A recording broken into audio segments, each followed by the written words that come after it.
It's good to speak with you, and I got to think it's good to be 3-0. That's a nice feeling, isn't it? Oh, it's a great way to start. You always want to get, things go so much with momentum in the NFL, losing and winning. So you want to get the ball rolling, especially start the season in a good way. And I think that we've really done that in all phases. And there's 13 more games to be played. We just heard Andy Reid saying a lot of football to be played, but this is as good as you can be right now. Flip side is it's as bad as the Giants could be. Is that a wounded dog? Is that make them more dangerous because they're 0-3 right now? Having played in New York for 6 years, I've had a lot of battles with the Giants, and it's a team with a lot of pride and a team that's not worried about an 0-3 start. They're going to come in here fired up, and they're going to give us their best football, and we know that. We're not taking this game lightly by any means. We're going to come out there, and we're going to continue to do us and play Kansas City Chiefs football, and we know we have a big test coming in here on Sunday. What does Eli Manning say as a guy who's watched the watched the man win 2 Super Bowls and play in the same league and know what he's accomplished? What do you think of when you see Eli Manning? I mean, you always think about a guy that's gonna win you the game at the end of the game. You always think about a guy that's gonna finish drives, and he's the guy you want with the ball in his hands at the if you're trying to come back in the fourth quarter. So again, you got a lot of weapons, a veteran quarterback, smart quarterback, one of the best in the NFL. So we got to be on everything defensively to make sure that we can shut down all phases. And the Giants always have a great run game, and it's something that they have struggled with a little bit, but they're going to be coming back to that. So we got to be ready for that as well. Chiefs defensive end Mike DeVito is with us here on the Sprint guest line. He joins us from the University of Kansas Hospital Training Complex.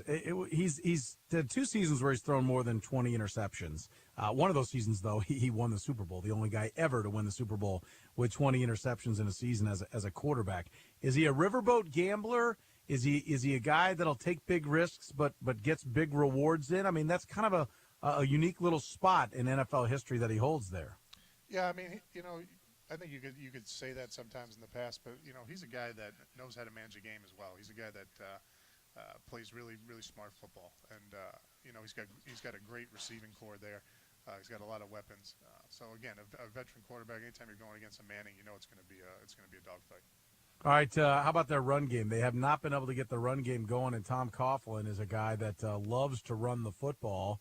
When you look at them on tape, are they a team that's just kind of struggling with a lot of personnel changes they've had to make along that offensive line and not finding continuity, or are they just broke some other way? No, I think I think it's just been about getting the young guy going. But that offensive line is a veteran offensive line. I think you got 3 or 4 guys that are over 30 years old. So you've got guys that have played in a lot of battles and played good football. I mean, again, I've played against those guys a bunch of times, and it's always a battle when you're playing against Chris Snee and Boss and those guys. So.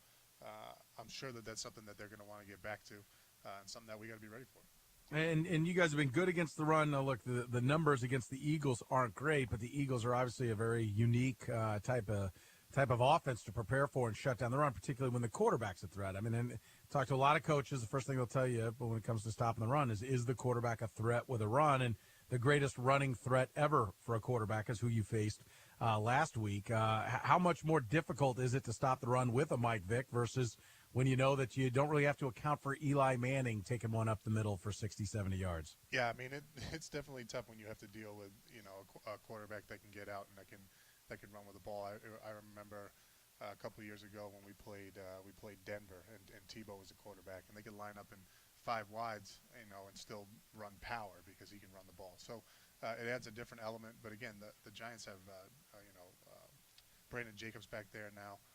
They signed John Connor, so obviously they have a physical run game, and we got to be ready to prepare for that.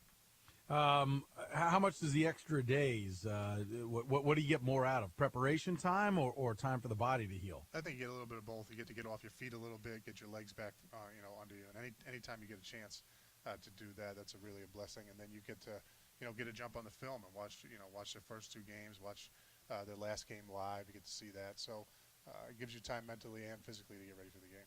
Do you circle that Thursday on the schedule and say, okay, there's, I mean, I know it's going to be hellacious getting ready for it and probably still a little bit battered and bruised from the Cowboy game when you took the field against the Eagles, but do you look at that and say, boy, that's going to be real nice when we get done with that? Yeah, it's nice, and you look at it, too, because it's a prime-time game. You're the only show in town, so you also see that schedule. You see that game on the schedule and realize, that's always going to be a big game. So I like Thursday night games. Did you know that Andy Reid is 4-1 after Thursday night games?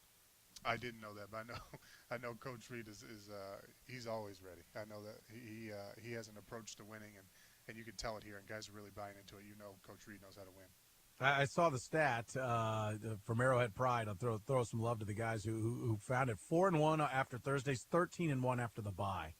Yeah. I mean, what was he? Does he have a wand he waves, or he gets a little extra sleep, and now look out, he's hell on wheels. I mean, that's freakish. Those numbers. Just an incredible coach. I mean, a guy that's in here, all day. I think he gets in at 4 in the morning and leaves at 1 at night. I mean, he's always, he's always in here, and you can just tell, he's got such a football mind, and he knows how to win. He has an approach to win. Nothing we do is random. Everything has a reason, and you see it day in and day out. Every day we come in here, we know we're getting better.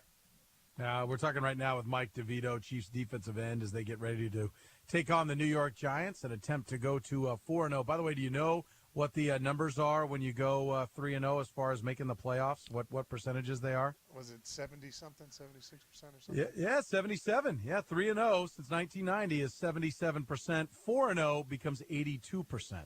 So, it kind of makes sense that if you're 4-0, you improve your chance to make the playoffs, but every win counts, and that's got to be a nice stat. That's knowing that's working in your favor. Right, but like Coach said, there's 13 games left, and so we can't go looking ahead, especially this early in the season. You got to take them one at a time, and we know we got the Giants coming up here, and we know they're going to be fired up coming in here trying to get a win. So that's what our focus is on right now. All right, Mike, final four quickies for you. I've put you through it before. I think you're familiar with the process. I'll start you with this. Better Manning, Peyton or Eli? They both bring such they're both really good players. I don't know, that's a tough call. You don't want to play against either of those guys on Sunday. I'll put neither as the answer. I'll take that one. All right, Maine. You played your ball at Maine. Did you ever see, talking about in the wild, not if they had the mascot there on the sideline? You ever seen a real black bear? No, I haven't. Nope, just the mascot. Okay, just the mascot. All right. Did you like the red on red uniforms from the opening game? Yeah, I thought those were awesome. Yeah, I agree. Yeah, those were great. I've been calling for that for years, so I'm glad they clearly did it because of me. It wasn't your guys' vote. No, I know that's right. Yeah, it was the fatty talk show host that had been begging for it. And finally, did you watch Monday Night Football? Do you sit down, particularly when it's a couple of division opponents, and check that out? Yeah, you do, and I did. I watched some of it, but again, you don't want to get too far ahead of yourself. We want to keep focusing on the one that's right ahead of us. But you do, you kind of look and see. And as a football player, I think you watch football a little bit differently. You're calling out the plays and trying to figure out what they're doing. But we're staying focused on what's ahead of us. Mike, thanks so much for the time. Congratulations on a great start to the season. Keep up the great work, and hopefully we'll talk to you soon. All right, thank you so much. Appreciate it. You bet. Mike DeVito, Chiefs defense.